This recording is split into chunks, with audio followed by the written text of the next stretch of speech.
Praise Lord. नए दिन और नई उम्मीद में आप सबकी स्वागत है।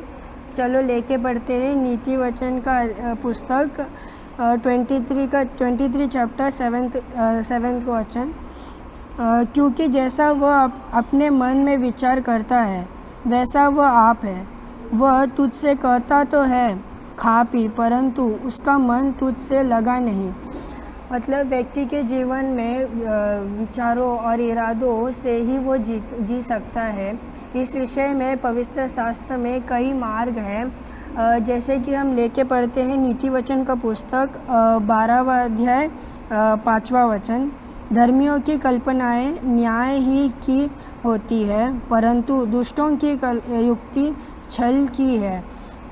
जैसे कि धर्मियों की कल्पनाएं कभी भी न्याय के लिए होती है, तो हमें धर्मियों जैसी होना चाहिए, ना कि दुष्टों जैसे बस छलावा दिखाने के लिए युक्ति नहीं रखना चाहिए। इसी विषय में हम लोग और एक वचन लेके पढ़ेंगे नीति वचन का पुस्तक 15वां अध्याय 26वां वचन। बुरी कल्पनाएं यहोवा को घिनौनी लगती है, परंतु शुद्ध जन के वचन मन भावनों है। जैसे कि परमेश्वर खुद ही जो ऐसे बुरे युक्ति सोचते हैं उनको नफ़रत करते हैं, परमेश्वर को न चाहते हैं परमेश्वर वो लोगों को। और परमेश्वर जो अच्छे विचार सोचते हैं और परमेश्वर के वचन को सोच के विचारों करते हैं, उन लोगों को परमेश्वर उन लोगों से बहुत प्रेम करता है, उन्हें पसंद करता है। जैसे कि हालांकि ये दुनिया में हज़ारों अरबों लोग हैं, लेकिन एक दूसरे से सबके सब अलग होते हैं। यहाँ तक कि एक ही परिवार में एक ही भाई बहन की स्थिति में एक दूसरे भाई बहन से अलग होते हैं, क्योंकि उनके विचार में बहुत अंतर होती है।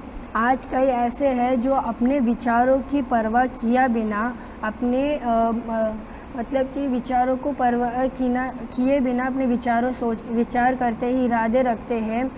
मनुष्य अपने दिमाग में रेत की विशाल महल बनाता है और अपने बुरे विचार के वजह से उनका जीवन उन्हें गलत राह पर लेके चलता है। ऐसे ही एक बार एक व्यक्ति अपने कंपनी में बड़े अधिकारी के पद में जाने की बहुत चाहता था, लेकिन उसके पास उतना पढ़ाई या योग्य नहीं था, उसके लिए वो नहीं जा सकता था। तो उसके लिए उन्होंने वो लक्ष्य को प्राप्त करने के लिए शॉर्टकट की बहुत उपाय करने की शुरू की उन्होंने। और फिर उन्होंने बहुत सारे विचारें सोचने लगे कि अगर मैं दूसरे के ऊपर कदम रखकर मैं जहाँ चाहता हूँ वहाँ जाना, वो सोचने लगा।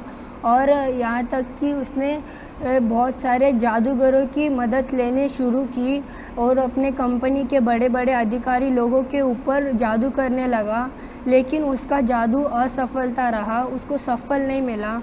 उसके वजह से उसके मनुष्य के जीवन में बहुत उसको परेशानी होने लगी, टेंशन होने लगी।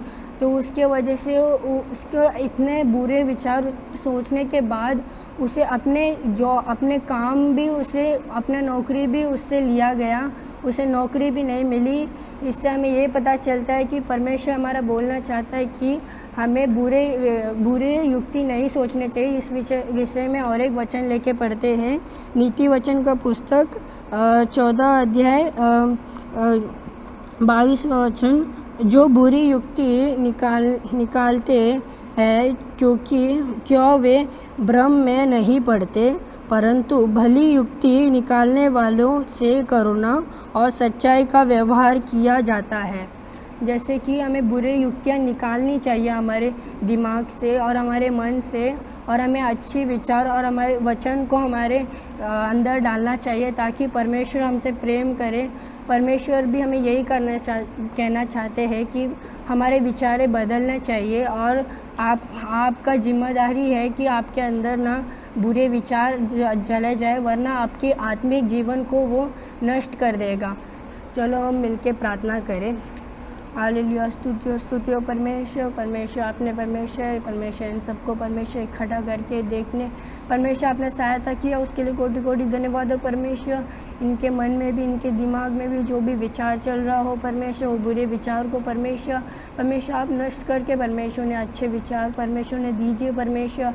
आपके हाथ में भी परमेश्वर अच्छे विचार होते हुए, इरादे में परमेश्वर, उनके काम के कार्यों में, घर के कार्यों में, सारी इसमें परमेश्वर अच्छे परमेश्वर विचार रहने।